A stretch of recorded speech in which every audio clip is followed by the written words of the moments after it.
बहुत सारे जो लोग हैं जो ये पूछते हैं कि वियतनाम में रहने के आपके मंथली एक्सपेंसेस कितने लगते हैं, रहने के एक्सपेंसेस कितने लगते हैं, आप ग्रॉसरीज लेते हैं उसके क्या पैसे लगते हैं। तो मैं आपको इस वीडियो में बताती हूँ कि वो लोग जो रिस्क लेना जानते हैं, जो यंग हैं, ओल्ड हैं या मिडिल एज हैं, जो रिस्क टेकर हैं, जो एक्सपीरियंस लेना चाहते हैं खुद जाके कि इसका जवाब क्या है। क्योंकि कई बार क्या होता है, सबका अपना लिविंग होता है। कई लोग बहुत पहले से ही अच्छे घरों में रहे हैं या अच्छा खा रहे हैं, तो वो अपनी हैबिट्स को चेंज नहीं कर पाते, तो उनको बहुत दिक्कतें आती हैं और वो अपने घर वापस चले जाते हैं। बट जो आई मीन कुछ ऐसे लोग होते हैं जो कहीं पे भी एडजस्ट हो जाते हैं, किसी भी घर में, किसी के भी साथ, किसी के भी बिहेवियर के साथ, किसी भी खाने के साथ, डजेंट मैटर उसमें सॉल्ट है, शुगर है या नहीं है। मैंने ऐसे लोगों के वीडियोस देखे हैं, बहुत ही पेशेंट लोग होते हैं। कैसे भी रहने की जगह मिल जाए, जिसको देख के हमें लगेगा कि यार ये कैसे रह रहे हैं, वो एडजस्ट हो जाते हैं। तो सबका रहना खाना पीना बिल्कुल अलग है। तो ये सारी चीज़ें बताना थोड़ा डिफ़िकल्ट होगा, क्योंकि कई बार जो है सिटी और टाउन में होता है और कई बार शेयरिंग में भी होता है। कई बार आप सिटी में ही रह रहे हो लेकिन आप किसी के साथ शेयरिंग में रह रहे हो। डिपेंड करता है कि आप 2 लोगों के साथ रह रहे हो, 3 लोगों के साथ रह रहे हो। अपने खाने में भी स्पेंड वहीं कर रहे हो, अपने ट्रांसपोर्टेशन में भी आपने एक बाइक ले रखी है और उसके साथ ही आपका आना जाना हो रहा है। तो वो बहुत चीप पड़ जाता है आपको, बहुत चीप पड़ जाता है शेयरिंग में अगर आप किसी के साथ में हो। और दूसरी चीज़ मैं आपसे ये बोलती हूँ कि आप अगर रिस्क टेकर हो, आप एक्सपीरियंस खुद लेना चाहते हो, इससे बेस्ट डिसीजन आपका लाइफ का कुछ नहीं है कि आप किसी भी एज में ऊपर अपने मतलब इसके कोई एज, इसका कोई पता नहीं है कि जब हम बोलते हैं ना बूढ़े लोगों को कि यार हमारे माँ बाप बूढ़े हो गए या हमारे ये लोग बूढ़े हो गए, ये लोग, इसकी कोई एज नहीं है। आजकल बड़े जो बूढ़े लोग हैं वो लोग नहीं जा रहे हैं, वो लोग जा रहे हैं जिनको बहुत ज़्यादा जिनको जो ऐसे नहीं है कि अनहेल्दी खाना खा रहे हैं या उनका लिविंग या स्टाइल ऐसा है। जब जो लिखा है भगवान ने आपका पैदा होने का, तो वो उसी हिसाब से है। तो ऐसे जो लोग हैं, और कुछ लोग ऐसे हैं जो पूरी ज़िंदगी मर जाते हैं, ख़त्म हो जाते हैं और सिर्फ पॉजिटिव सोचते हैं। हम सोचते हैं कि यार हमें उन लोगों के साथ रहना चाहिए जो पॉजिटिव सोचते हो, जो हमेशा सिर्फ अच्छा बोलते हो। ऐसे लोगों के साथ रह के कोई फ़ायदा नहीं है, क्योंकि जो लोग सिर्फ बोलते हैं या सोचते हैं और जो कुछ करते नहीं हैं और वहीं के वहीं पड़े रह जाते हैं, ऐसे लोगों से बिल्कुल परमानेंटली आप डिस्कनेक्ट हो जाओ। पॉजिटिव तो बोल रहे हैं कि कुछ अच्छा होगा, कुछ अच्छा होगा, कुछ अच्छा होगा, लेकिन अच्छा कभी हुआ नहीं, लेकिन सिर्फ वो सोच ही रहे हैं। और वो उम्र बढ़ती जा रही है तब भी वो सिर्फ सोच ही रहे, अपनी लाइफ में कुछ नहीं कर पाए, अपने लिए कुछ नहीं कर पाए, अपने माँ बाप के लिए कुछ नहीं कर पाए। ऐसे लोगों से परमानेंटली डिस्कनेक्ट हो जाओ और लाइफ में कुछ करो, कुछ करो और एक्सपेरिमेंट लो दूसरों के अगेंस्ट जाके। आपके हो सकता है कि अपने ही आपको ये बोले कि शायद आप ये डिसीजन मत लो, ये काम मत करो, लेकिन आप वही करो जो आपको सही लगता है। आप वो ज़रूर करो, किसी की मत सुनो। क्योंकि अगर आपको लाइफ में कुछ करना है ना, तो लोगों के अगेंस्ट जाके करना पड़ेगा, क्योंकि लोग ना आपका अच्छा देख सकते हैं और बुरा होगा तो सिर्फ बोलने वाले हैं। ये सोसाइटी आपको कुछ नहीं खिला रही या पिला रही। ऐसे लोगों से सबसे डिस्कनेक्ट होके उन लोगों को फॉलो अप करो अपनी लाइफ में जो आपसे ग्रो कर चुके हैं। डजेंट मैटर उनकी इमेज क्या है, वो वहाँ तक कैसे पहुँचे हैं। अपनी लाइफ में जो ग्रो कर रहे हैं लोग, उनसे कनेक्टेड हो आप, उनसे कनेक्ट होने की कोशिश करो, उनसे बात करो, और तभी आप लाइफ में अपनी ग्रो कर पाओगे। ऐसे लोगों से जो लोग जहाँ थे आज भी वहीं हैं, कुछ कर नहीं पाए, सिर्फ अच्छी बातें करते हैं या पॉजिटिव बोलते हैं, आप परमानेंटली डिस्कनेक्ट हो जाओ और आप वही करो, चाहे लोगों के अगेंस्ट जाना पड़े। एक ही छोटी सी लाइफ है, उसमें आपको जो अच्छा लगता है, सही लगता है, वो करो, लेकिन एक अच्छे वक्त का इंतज़ार मत करो। Welcome back to my channel guys. आज बहुत बहुत महीनों बाद जो मैं वीडियो शूट कर रही हूँ, मेरा वीडियो शूट करने का बिल्कुल भी मन नहीं करता। और एक हफ्ते का यहाँ नेशनल हॉलीडे था, मंडे को सब कुछ रीओपन हो जाएगा और घर में अकेली थी, मूड नहीं कर रहा था। सारा दिन सिर्फ मैंने टीवी देखा। और अगर आप कहीं एक्सप्लोर करने का भी सोचते हो तो हर जगह आई मीन जो बसेस के होते हैं, ग्रैब के चार्जेस होते हैं, हर इंसान जो है यहाँ पर अपने फैमिली अपने टाउन विज़िट करता है या घूमने निकल जाते हैं। समर वेकेशन है यहाँ पर भी, जैसे इंडिया में होते हैं 3-3 महीने के, मतलब 3 महीने के अब नहीं रह गए हैं। तो यहाँ पर पूरे 3 महीने का वेकेशन होता है।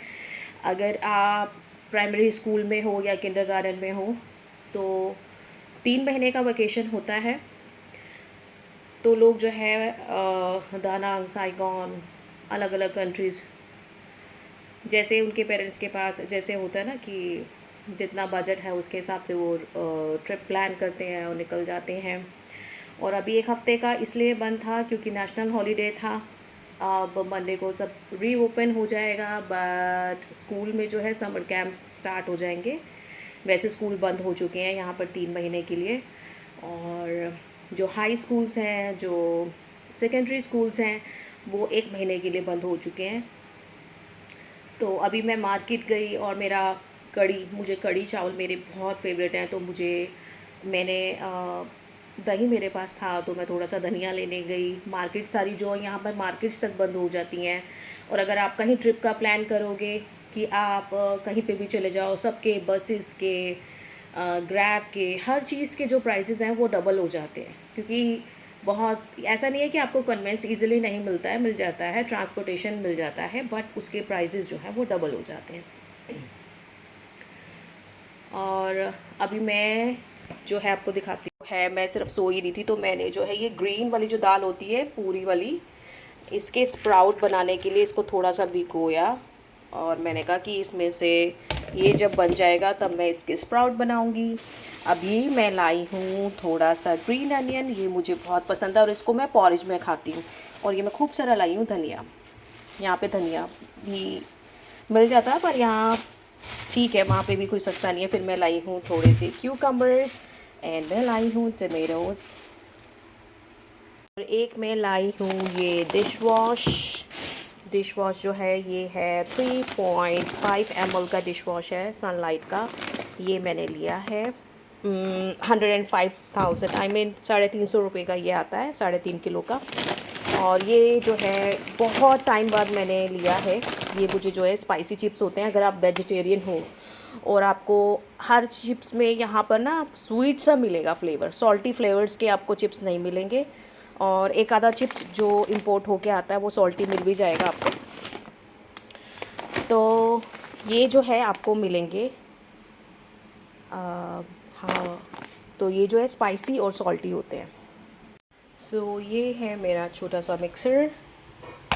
और ये जो है बहुत चीप मिलता है, ज़्यादा महंगा नहीं मिलता है। इसको सिर्फ ऐसे बंद किया और इसको प्लग इन किया और ये जो है ना इसको ऐसे फिक्स किया।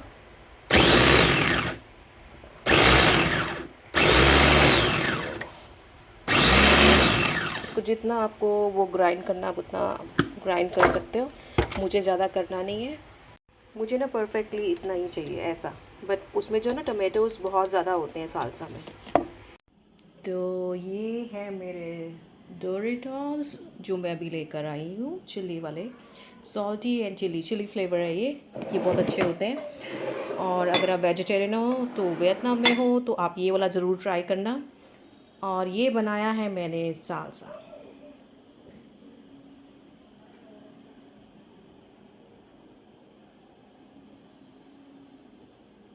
और ये है मेरी बियर। यूजुअली जो है मैं ड्रिंक बिल्कुल भी नहीं करती हूँ वियतनाम में, इवन दो कोल्ड ड्रिंक भी नहीं लेती हूँ। मैं सिर्फ कोकोनट वाटर लिया या शुगर केन जूस लिया, सिर्फ यही लेती हूँ। मैं बियर वगैरह बिल्कुल नहीं लेती हूँ। इवन दो वोकेशंस जो यहाँ पर थी 1 वीक का वो भी ख़त्म हो चुका है, तब भी मैंने नहीं लिया क्योंकि स्किन जो है आपकी बहुत ख़राब हो जाती है। और दूसरा यहाँ पे जैसे हम इंडिया में स्नैक्स मंगा लेते हैं कि आपने गोलगप्पे मंगा लिए, पापड़ी टिक्की या कुछ मंगा ली, यहाँ पे स्नैक्स के लिए कुछ नहीं है। जो कुछ भी प्रिपेयर करना है आपको खुद को करना है। और अकेली रह रही हूँ तो मैं लेज़ी तो हूँ ही, तो मैंने कुछ नहीं किया। और आज मैंने बहुत टाइम बाद खुद के लिए ये मतलब ये नहीं है कि मेरे पास इंग्रेडिएंट्स नहीं होते हैं, मेरे पास सब कुछ होता है। मेरे पास पीनट्स हमेशा होती है पोहे के लिए और सैलड के लिए और सब्जी बनाने के लिए कुछ भी, या हर चीज़ मेरे पास होती है। इवन तो बियर और कोल्ड ड्रिंक भी मेरे पास होती है, फिर भी मैं उसको नहीं लेती कि मुझे ये लगता है कि वो हेल्थ के लिए अच्छी नहीं है। लेकिन कभी कभार आप मर के ऊपर पहुंच जाओगे तो शायद आप रिग्रेट करोगे कि कभी भी अकेले बैठ के भी आपने खुद के लिए कुछ नहीं किया। अगर आप वियतनाम में हो तो आप ये वाली बियर ट्राई कर सकते हो।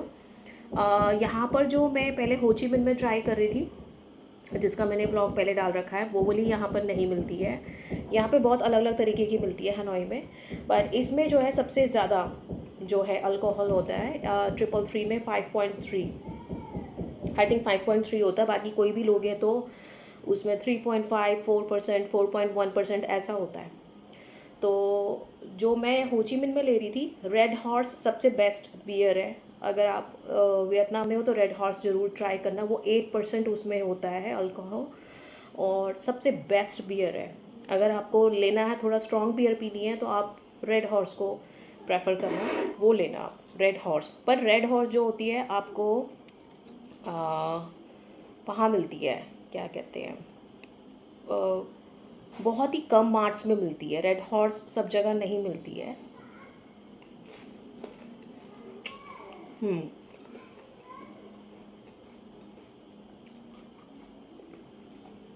मुझे सालसा खाना बहुत बहुत ज़्यादा पसंद है।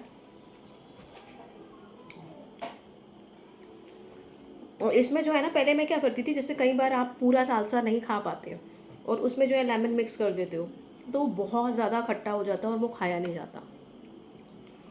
और इसमें जो मैंने जो यूज़ किया है वो उसका खट्टा नहीं होता, हल्का सावर सा ही होता है, बट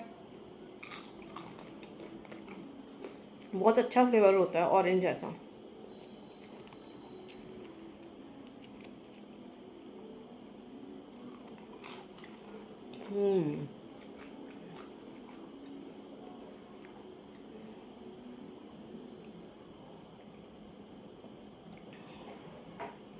तो मैं आपको बता रही थी कि बहुत सारे इस वक्त इंडियंस ऐसे हैं जो उनको लगता है बहुत ही क्वालिफाइड हैं और बहुत ही और जल्दी उनको जॉब मिल जाएगी। जॉब अपॉर्चुनिटीज़ आपकी नेशनैलिटी की वजह से आपको मिलने में दिक्कत आएगी, नहीं मिलेगी।